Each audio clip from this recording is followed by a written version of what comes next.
앞에 화분이 잘 자라기도 하고 못 자라기도 하고 그럽니다. 지난번에 있던 그 화분이 지금 밑으로 내려갔는데 안타깝게도 나무가 막 죽고 있어요. 얘도 지금 이 흙이 문제인지 요 안에 벌레들이 많아서 아까 이제 한번 살충제 같은 걸 뿌렸는데 화초를 잘 몰라서 앞으로 이제 그 밑에 내려놓으니까 아주 탱글탱글 잘 살아요. 그래서 주일날 오전에 우리가 예배를 드릴 때 올려놓고 그 다음에 1부, 2부 예배 드린 다음에 내려놓고 이렇게 해야 될 것 같습니다. 이 말씀 드리는 것은 저는 할 수 있는데 못 들겠더라고요. 그러니까 저보다 힘이 센 우리 자라나는 풋풋한 우리 청년들이 이렇게 화분을 좀 올라오실 때 올라오고 들고 올라오고 11시 반 예배 마치고 집에 가실 때 내려다 놓고 요것 좀 해주셨으면 좋겠어요. 제가 남전도의 카톡방에 안 올리고 청년의 카톡방에다가 올려놨는데 부탁을 했는데 요거는 아까 우리 명환이하고 승헌이가 들고 올라왔습니다. 예배 마치고 이제 내려갈 때 두 개를 좀 얘는 좀 가벼워도 조금 그러지만 그래도 제가 혼자 들 수 있어요. 얘는 괜찮습니다. 그러니까 요거 좀 데려다 주시면 감사하겠습니다.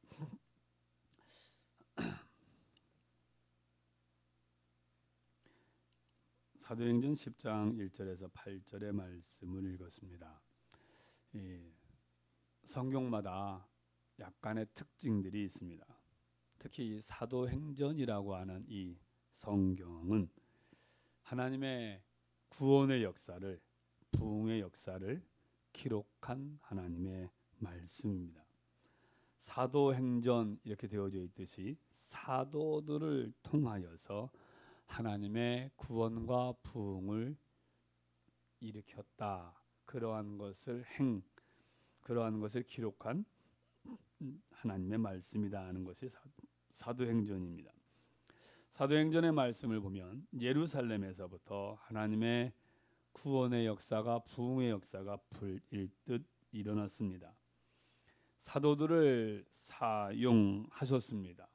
베드로를 사용하셨고 요한을 사용하셔서 하나님이 살아계시다, 예수님이 십자가에서 죽으시고 부활하셨다라는 것을 밝히 증거해 보여주셨습니다.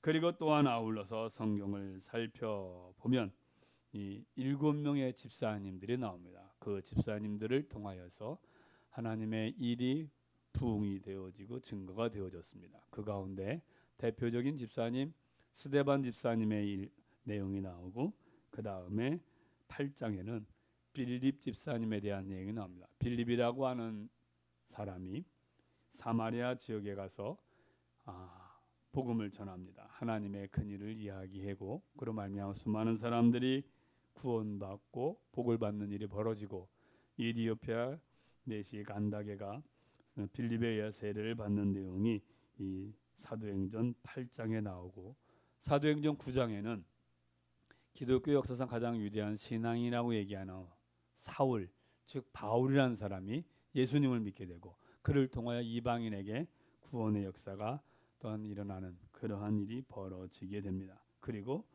이제 그 9장 끝부분에 보면 베드로의 얘기가 나와요. 베드로가 중풍병자를 살리고 또한 여자 제자 도르가라고 하는 죽은 사람을 살려내는 그러한 일들이 일어나게 되었습니다.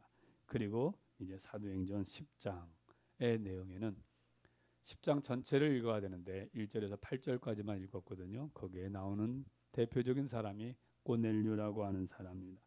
이 사도행전 10장의 사건은 기독교 역사에서 큰 전환점이 되어지는 사건입니다.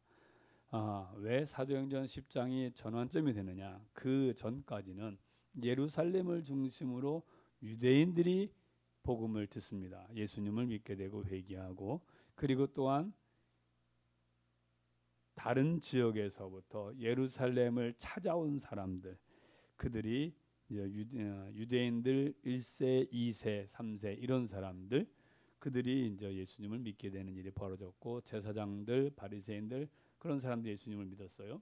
간간히 이방인들도 깐다게 같이 예수님을 믿는 일이 벌어졌는데 사도행전 10장 고넬료라고 하는 사람, 이 사람을 시작으로 하여서 사마리아 지역, 이 가이사랴 지역에 그리고 이방인 지역에 하나님의 구원의 역사가 부흥의 역사가 일어나게 됩니다.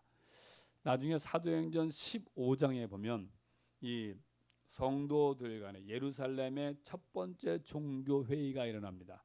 왜 일어났느냐? 이렇게 처음에는 유대인 기독교인들이 많았는데 나중에 점점 이방인 기독교인, 이방인 가운데서 예수 믿는 사람들이 생겨났어요. 그러다 보니까 유대인 기독교인들은 우리나라처럼 옛날에 유교적인 전통에 찌들어 있으면서 신앙생활을 하다 보니까 신앙생활 가운데 유교적인 그러한 틀이 많이 나타나요. 유대인도 마찬가지였습니다. 유대인 기독교인들도 옛날 구약시대 때 율법을 지켜왔었던 그런 일들이 많았는데 그러면서 예수님 믿다 보니까 교회 안에서 이런 유대교의 전통을 세우려고 하는 일들이 자꾸 생겨나게 되었어요. 그런데다가 그것으로 이방인 기독교인들을 책망하고 야단하고 교회 내에 성도들을 불편하게 하는 일들이 벌어졌어요.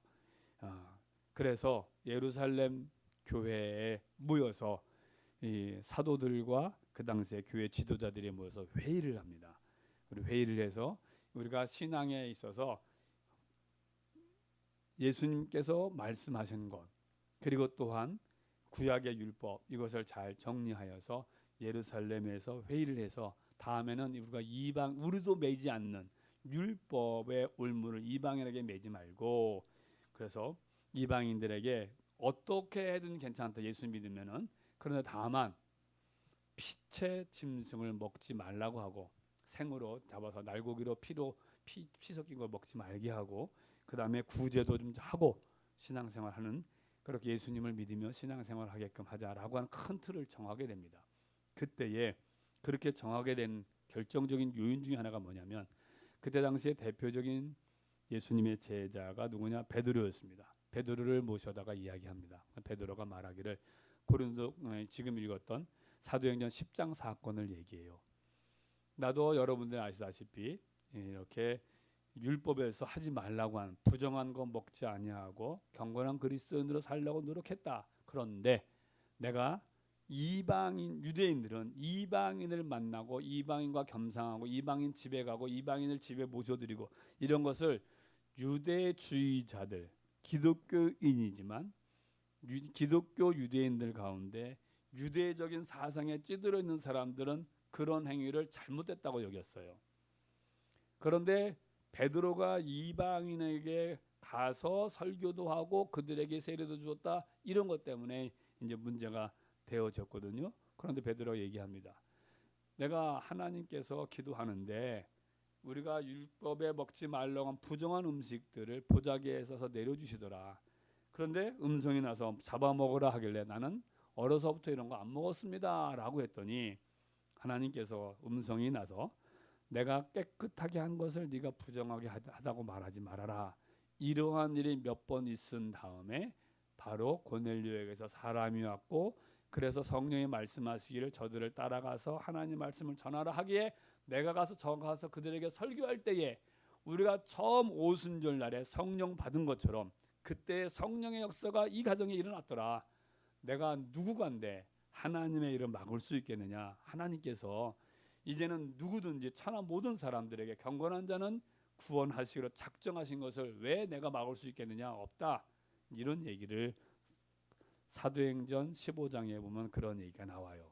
그래서 이 사건 이후로서부터 유대인 기독교인들 가운데 전에는 이방인들을 대개 무시하고 인격적으로 속으로 가까이 하지도 않았는데 이 이후에 그러한 장벽을 깨뜨리고 이방인들도 교회의 일원으로 받아들이게 되고 복음을 증거하게 되고 이런 일이 이제 바울을 통하여 주도적으로 일어나게 됩니다. 그러니까 기독교 역사상 사도행전 10장은 아주 중요한 사건입니다. 그런데 이렇게 하나님께서 하나님의 일을 이루어 가시는데, 성경을 살펴보면 하나님은 하나님의 일을 이루어 가시는데 하나님은 사람을 사용하셨다라는 것입니다. 하나님께서 하나님의 구원의 역사, 하나님의 부흥의 역사를 일으켜 가는데 하나님은 하나님의 사람들을 사용하셨습니다. 오늘 읽은 성경에는 누구를 통해서? 고넬료를 통하여서 하나님께서 하나님의 일을 이루어 가신 것입니다.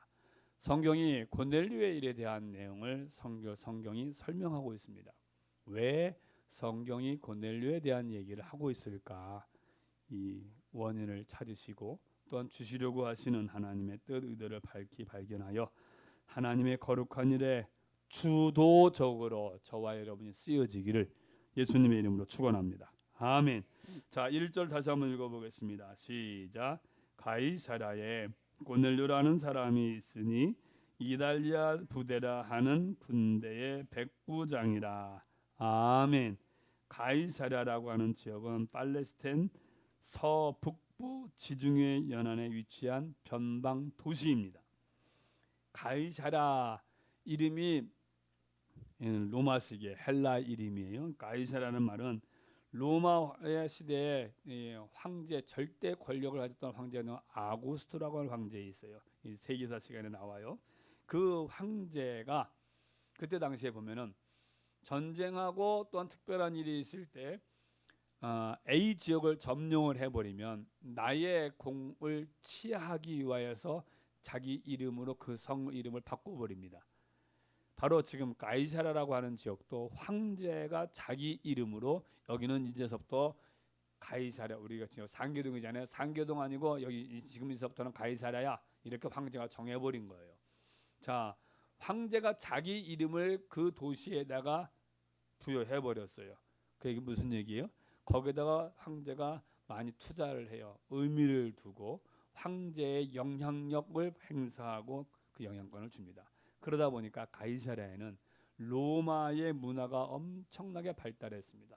로마 시대 때 하고 생각하시면 그리스 로마 신화 어렸을 때 여러분 만화책 본 것처럼 엄청난 신전들이 많습니다.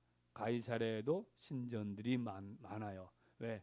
로마의 황제가 친히 이름을 내린 도시이고, 그러니까 그 도시를 어떻게 해요? 상당히 아주 애착을 가지고 다른 신하들도 부하들도 거기에 통치자들도 신경을 썼겠지요. 그래서 로마의 황제의 이름을 딴 도시 이 가이사랴에는 이 우상 숭배가 상당히 심했습니다. 왜요? 신전들이 많았거든요. 그러다 보니까 또 뭐가 타락이에요? 성적 타락이 심했던 도시가 바로 가이사랴입니다. 그러다 보니 유대인들은, 정통파 유대인들은 이방인도 싫어하는데 이방인들이 비성경적인 비율법적인 행동을 하는 그 도시는 더 싫어한 거예요. 사실상 지금 우리가 사도행전 10장을 읽었지만 9장에 보면 그 옆 동네에 누가 있었느냐? 베드로가 있었어요. 베드로가 그 곳에서 요바에서 무두장 시몬의 집에 있었고, 거기에 도르가라고 하는 여인이 정말 신실한 신앙인이었는데 그 여자가 죽었어요. 성도들이 그 여자를 장례 치르지 않고 다락에 모셔놨어요. 그리고 베드로를 청하였고, 베드로 사도님, 이 도르가는, 이 사람, 이 다비다는 정말로 신훌한 신앙입니다. 그런데 이렇게 좋은 사람인데 죽었습니다. 베드로가 그 여인을 살려내는 일이 벌어져요. 그 옆에가 바로 가이사랴예요. 거기 가서도 전도해야 되는데 베드로 안 가요. 왜? 부정한 동네이고 가기를 꺼려하는 동네였기 때문에 그렇습니다. 굳이, 왜냐하면 성경에 보면 그런 내용이 있어요. 내가 하나님 앞에 예배드리러 가는데 가다가 죽은 시체나 사람을 만나면 그거 본 것 때문에 내가 부정케 됐다고 내가 예배 드릴 수가 제사 드릴 수가 없어요. 며칠 동안 정결 의식을 행해야 했어요.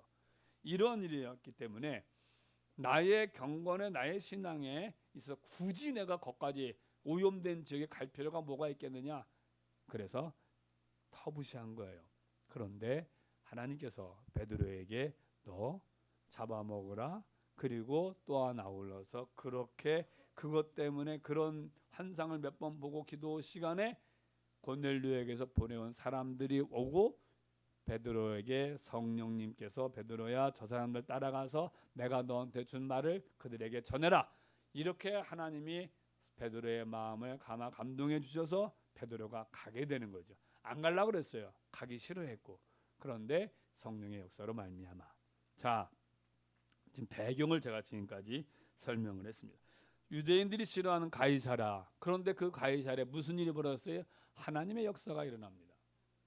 누가 봐도 부정할 수 없는, 유대인들의 입장에 있어서는 이상하다. 어떻게 전능하신 하나님께서 부정한 가이사랴에 하나님의 은혜를 내려주시는가? 이거 싫은 거예요. 쟤는 세리예요, 죄인이에요, 장녀예요. 저 사람들은 지옥의 불쏘시개로 생각했어요. 그런 그들에게 주님이 그 집에 가서 식사를 한다, 이건 말도 안 되는 소리예요. 그들이 가지고 있는 고정관념은 성경과 다른 자기들의 생각이요. 제가 많이 말씀을 드리는 것 가운데 우리가 신앙생활하면서 제발 오해하지 맙시다 이렇게 표현을 많이 하잖아요. 내가 가졌던 유교적인 생각과 습관으로 말미암아 신앙생활을 다른 사람을 평가하고 판단하는 사람들이 있어요. 잘못된 거예요. 성경 어디를 봐도 그렇게 되어 있지를 않아요. 그런데 우리는 하나님을 믿습니다. 그러면서도 성경의 말씀대로 신앙생활 하기보다는 그동안 내가 이렇게 살아왔으니까 이렇게 하는 게 맞아라면서 하는 그런 경우, 그건 잘못된 신앙입니다. 성경 어디도 그런 게 없어요. 그런데 유대인들 가운데 심지어 베드로도 그런 모습이 있었던 거예요. 그런데 하나님께서 그렇게 베드로에게 마음을 바꾸어 주신 거지요.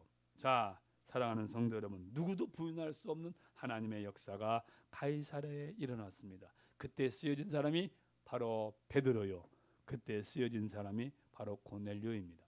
오늘 성경에 고넬료를 통하여서 하나님께서 왜 고넬료를 성경에 기록하게 하셨고 고넬료를 통하여서 우리에게 뭘 말씀하려고 하시는가? 저와 여러분이 이 시간에 깨닫는 은혜의 시간이 되기를 예수님의 이름으로 축원합니다. 아멘. 1절을 읽었습니다. 2절 시작. 그가 경건하여 온 집안과 더불어 하나님을 경외하며 백성을 많이 구제하고 하나님께 항상 기도하더니. 아멘. 이제 이게 이 어디야? 사도행전 10장 내용을 우리가 이제 많이 읽으신 분이 있고 쭉 읽다가 보면은 베드로가 그렇게 얘기하는 장면이 나와요. 34절에 베드로가 입을 열어 말하되 내가 참으로 하나님은 사람의 외모를 보지 아니하시고 각 나라 중 하나님을 경외하며 의를 행하는 사람은 다 받으시는 줄 깨달았도다. 아멘 합시다. 아멘. 그렇게 이제 고백하는 장면이 나와요. 자, 뭘 얘기하려고 성경이 지금 말하느냐? 지금 저와 여러분의 가르쳐 주시는 것은 하나님은 유대인만 쓰시는 것이 아니라 하나님은 경건한 사람을 하나님의 일을 위하여 쓰신다라는 말씀이에요. 따라서 하나님은 경건한 자를 하나님의 영광을 위하여 사용하신다. 이걸 제가 좀 더 심하게 얘기하면 하나님은 목사님만, 하나님은 장로님만, 하나님은 권사님만, 하나님은 내가 볼 때 저 사람은 신앙생활 나보다 오래 했으니까 저의 신앙생활 오래 한 사람만 그들에게만 복을 주시고 그들에게만 은혜를 주시고 그들에게만 하나님께서 하나님의 큰 은혜의 역사를 일으키신다가 아니라는 거예요. 그것이 아니고 하나님은 경건한 사람을 쓰신다는 거예요. 그가 어린아이든 무식하든 유식하든 사회적 지위가 높든 약하든 그거 상관없습니다. 경건한 자를 하나님 쓰신다. 경건한 자를. 경건한 자가 어떤 자예요? 누가 경건한지 어떻게 알아요? 그 경건한 사람은 여기 점이 딱 찍혀있다 이렇게 되어 있지 않습니다. 경건하다라고 하는 단어 그대로 얘기하면 공경하는 거잖아요. 하나님 앞에 우리가 갖는 마음의 자세예요. 이게 내적인 자세이기 때문에 외적으로 어떻게 표현이 되지를 않아요. 근데 내적인 그러한 상태가 외적으로 표출되어진 게 그 다음에 그 나온 단어가 뭐냐면 그가 경건하여 온 집안과 더불어 하나님을 경외하며 그랬습니다. 하나님을 경외하는 거예요. 하나님을 경외한다는 말은 하나님을 인식한다, 경배한다, 늘상 하나님을 생각하며 사는 그가 경건한 자인 줄 깨달으시길 축원합니다. 아멘. 이 고넬료는 항상 하나님을 인식하며 살았어요. 하나님을 인식하며 살았습니다. 하나님을 인식하며 살기를 예수님의 이름으로 축원합니다. 아멘. 예배를 드리실 때에도, 기도하실 때에도, 공부할 때에도, 돈을 벌 때에도, 사람을 만날 때도 하나님을 인식하세요. 그가 정말로 하나님의 쓰임 받는 경건한 자예요. 기지개 한번 쫙 펴겠습니다. 시험 때인 줄 알았더니 다른 사람들도 시험 때가 있는 것 같아요. 가슴에 쫙 펴시고 어깨 한번 쫙 펴시고, 안 하시는 분이 한번 흔들어 주세요. 졸고 계신 분 있으면 깨워줘. 이따가 끝나고 집에 가서 주무시게. 좀 이따가. 자,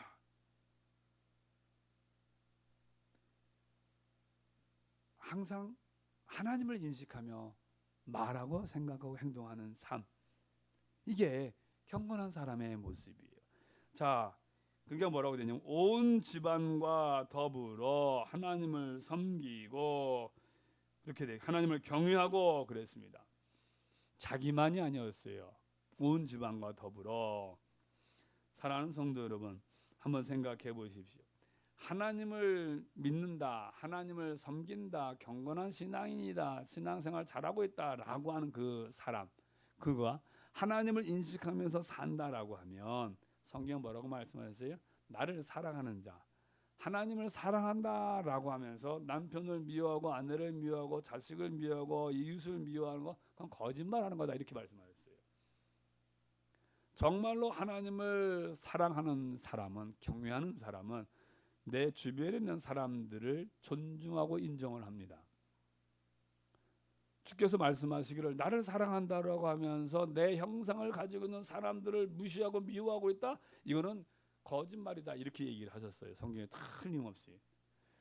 다시 얘기하면 정말로 하나님을 사랑하는 그 사람은, 하나님의 은혜를 경험한 사람은, 하나님을 믿는다라고 하는 사람은 그 하나님의 사랑에 감격되어져 그 하나님의 사랑에 사로잡혀서 사람들을 향하여서도 그들을 향하여 하나님의 사랑으로 대하게 되어져 있는 거예요.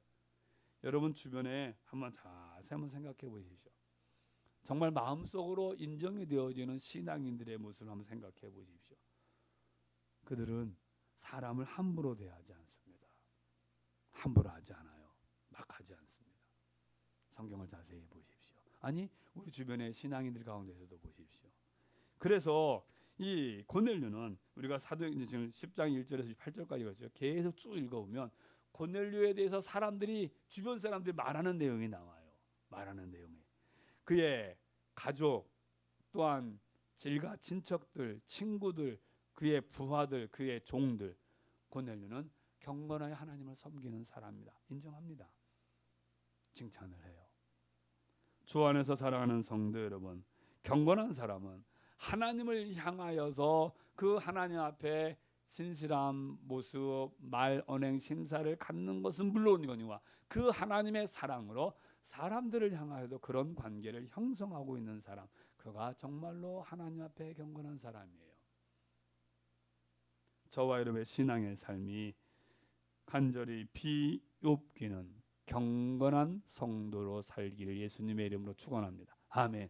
하나님 그 잘하는 사람들을 하나님의 영광 위에 사용하셨다는 거예요. 두 번째로 오늘 성경이 우리에게 가르쳐 주시는 것은 하나님께서 쓰시는 사람은 기도하는 사람이었습니다. 기도하기를 예수님의 이름으로 축원합니다. 아멘. 2절 3절 다시 읽어보겠습니다. 시작.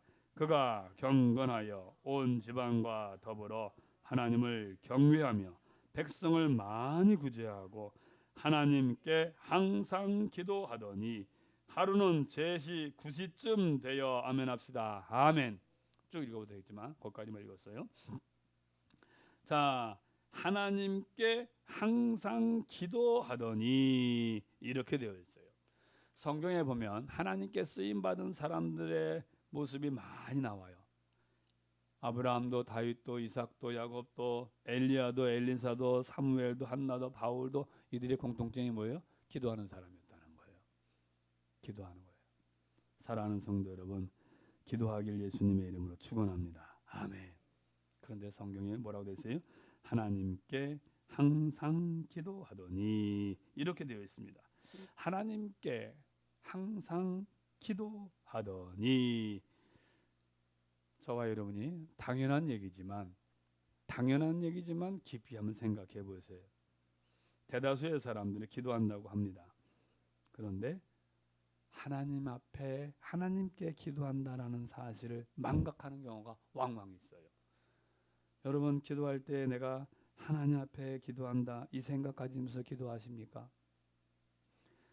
안타깝게도 내가 하나님 앞에 기도한다라고 생각하지 않기에 기도하면서 될까 의심하는 거예요.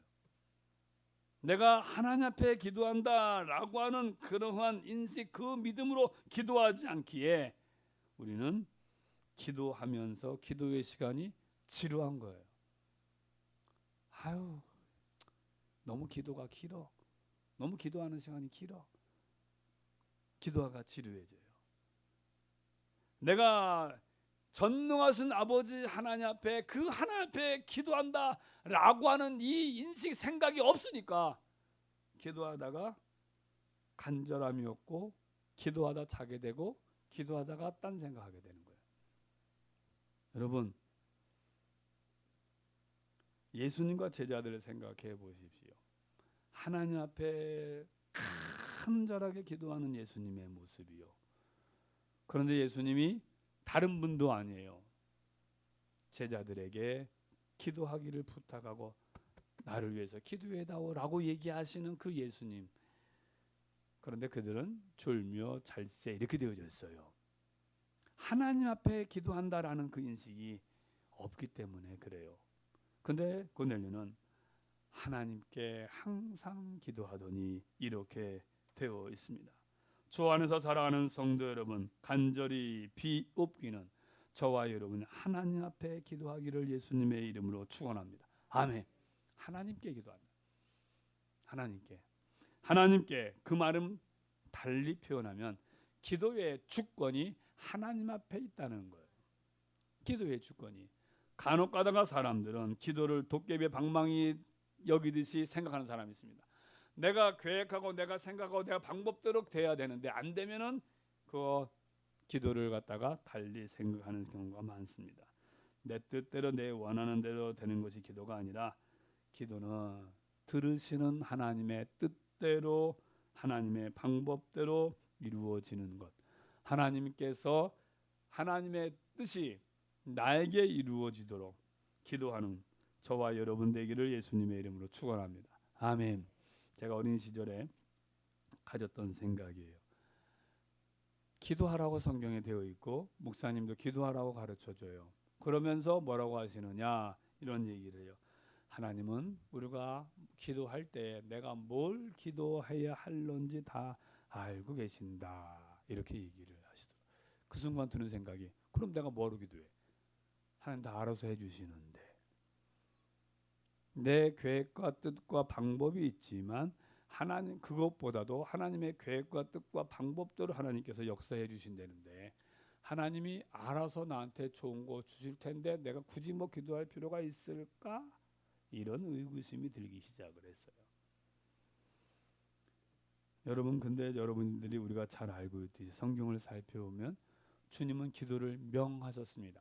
기도하기를 예수님의 이름으로 축원합니다. 아멘. 기도하는 것은 하나님의 명령에 순종하는 것이요. 기도하는 것은 하나님의 뜻이 이루어지기를 원하는 것이요. 기도하는 것은 하나님을 인정하는 것이요. 그럼에도 불구하고 내가 너희들의 기도를 내가 너희들에게 좋은 거 줄 것이다 다 이루어 주리라. 하지만 그래도 너희는 내게 기도해야 할지니라. 우리가 이 말씀도 상당히 많이 읽었어요. 하나님 해주시겠다는 거예요. 좋은 거 우리에게 주시겠다는 거예요. 하지만 그래도 뭐라고 해요? 그렇게 이루어지기를 위해서 기도하라는 거예요. 그 말은 무슨 얘기예요? 너 끝까지 하나님을 인정하라는 거예요. 끝까지. 사랑하는 성도 여러분, 그래서 성경은 쉬지 말고 기도해라 이렇게 얘기를 하세요. 그 얘기만 끝까지 하나님 편에 서서 끝까지 하나님을 믿고 끝까지 하나님을 인정하고 끝까지 하나님의 뜻을 구하라는 거잖아요. 주 안에서 사랑하는 성도 여러분, 간절히 비웃기는 저와 여러분이 기도하면 하나님의 뜻을 알게 되고 저와 여러분이 기도하면 하나님 앞에 저와 여러분의 거룩함을 유지할 수 있게 되고 기도하면 하나님으로부터 도움을 받게 되고 성령의 충만을 받게 되는 줄 믿으시길 예수님의 이름으로 축원합니다. 아멘. 그래서 저와 여러분은 기도하셔야 돼요. 왜요? 주께서 오늘 성경의 고넬료를 통하여 가르쳐 주시는 것은 기도하는 자를 주님이 들어 쓰시고 기도하는 자에게 복을 주시고 기도하는 자를 통하여 하나님의 부흥을 일으키시는 기 때문인 줄 믿으시길 축원합니다. 아멘. 기도하세요.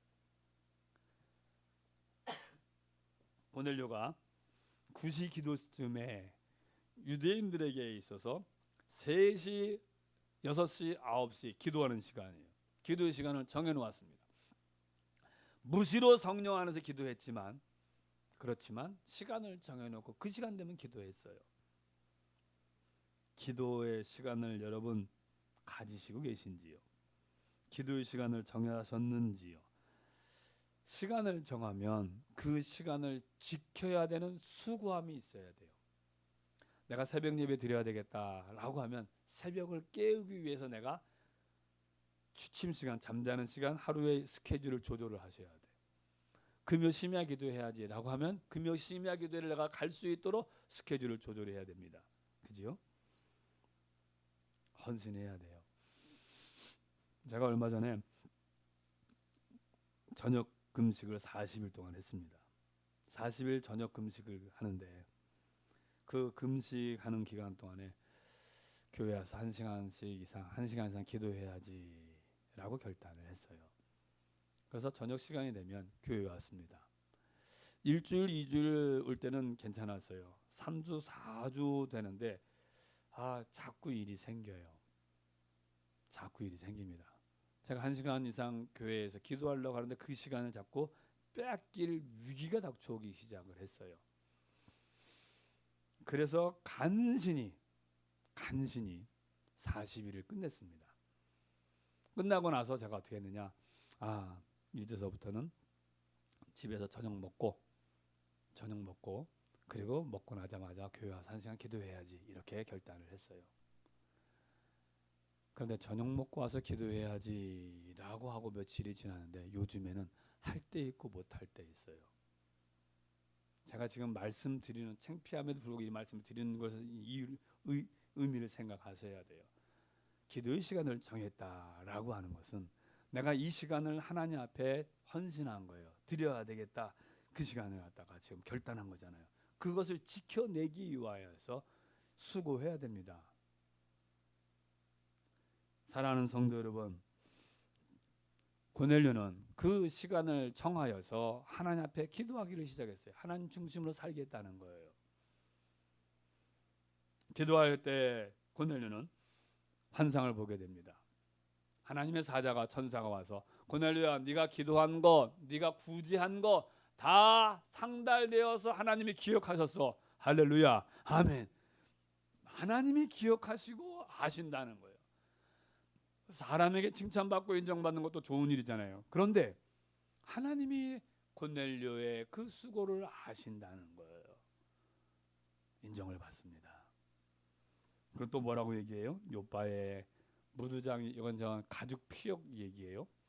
가죽 장사하고 있는 시몬 집에 가면 베드로라고 하는 사람이 있어. 그 사람을 청하여 하나님 말씀을 들어라 라는 말씀을 듣습니다. 사랑하는 성도 여러분, 하나님은 하나님의 영광을 위해 쓰실 자를 찾으시고 세우시는 줄 깨달으시길 축원합니다. 아멘. 그 사람이 저와 여러분 되기를 예수님의 이름으로 축원합니다. 아멘. 마지막 오늘 성경 우리 가르쳐 준 게 뭐예요?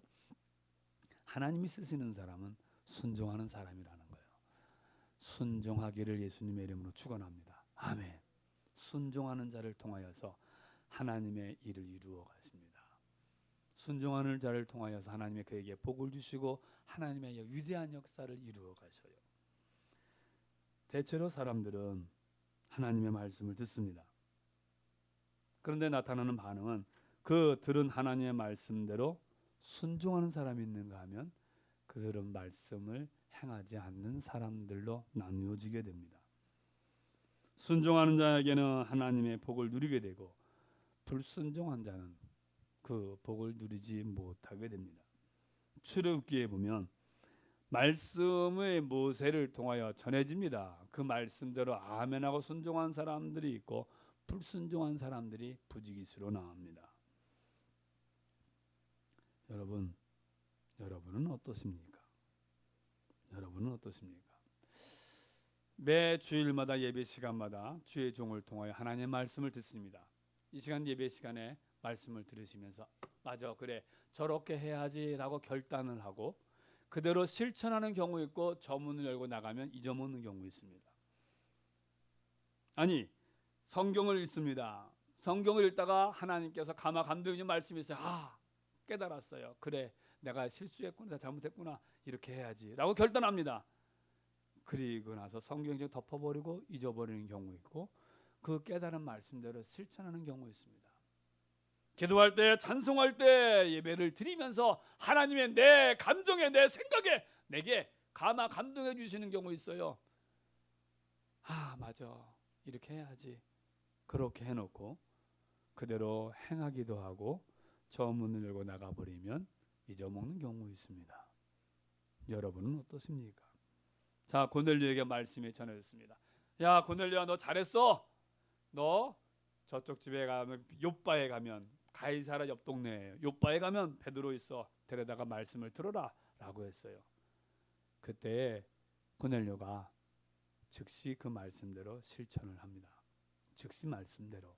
그때 고넬료가 하나님, 저는 이방인이고 베드로는 유대인이에요.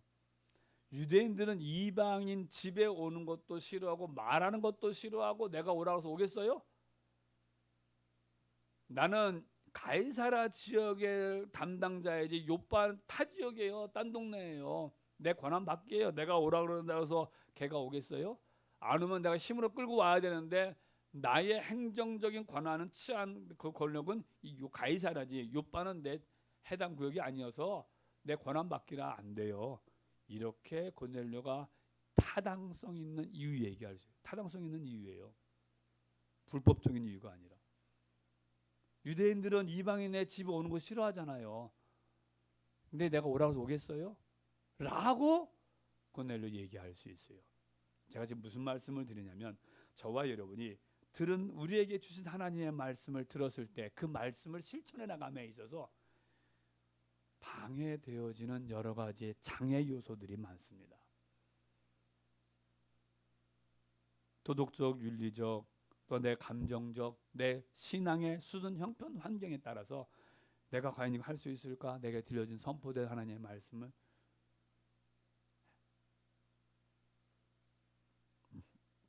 하지만 고넬료는 그러한 여러 가지의 장애가 있음에도 불구하고 그는 멈추지 않고 그 말씀대로 실천합니다.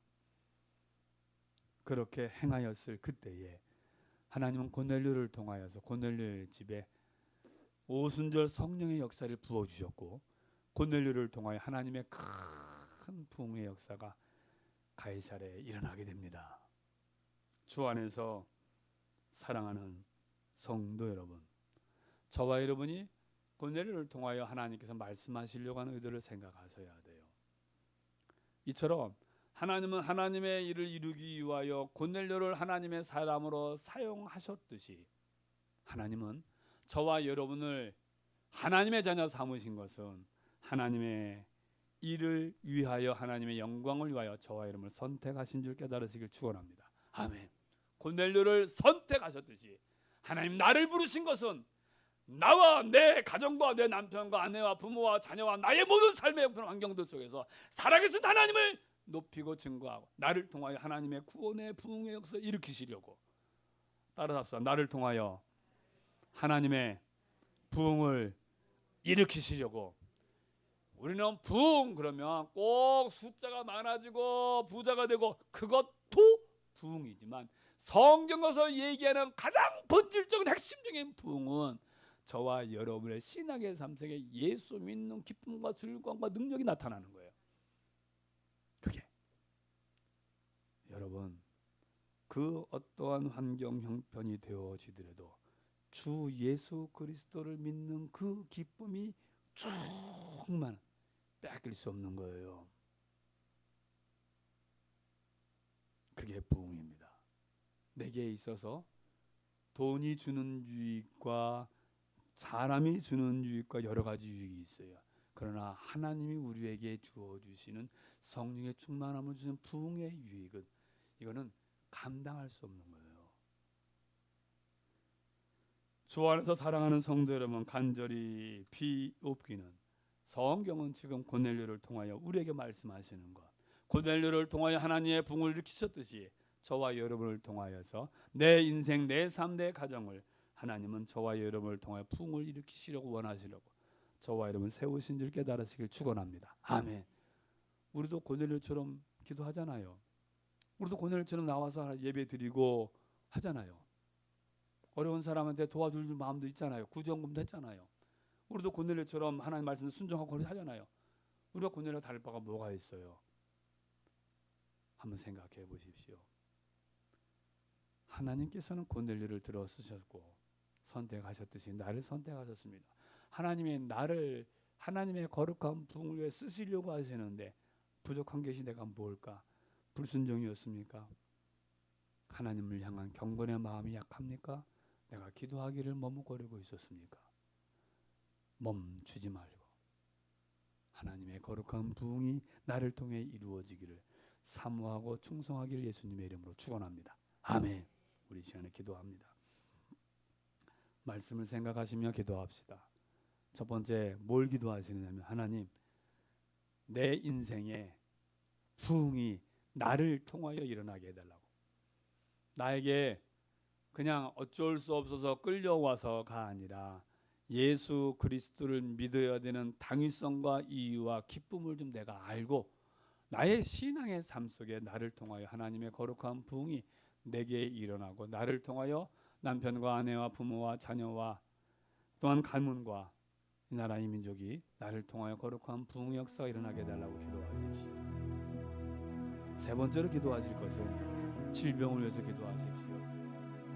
원치 않는 질병이 우리에게 있습니다. 하나님 이러한 모든 질병의 세력 다 깨끗하게 제하여 달라고 기도하십시오. 부흥이 일어나면 이런 흑암의 세력 저주받은 질병에서 다 떠나게 되어져 있어요. 하나님 내게 거룩한 부흥에 주시고 그 부흥의 주인공이 내가 되게 해달라고 이 시간 다 같이 간절한 마음으로 진실한 마음으로 3분간 진실한 마음으로 하나님 앞에 기도하시기 바랍니다. 다 같이 기도하겠습니다. 할렐루야.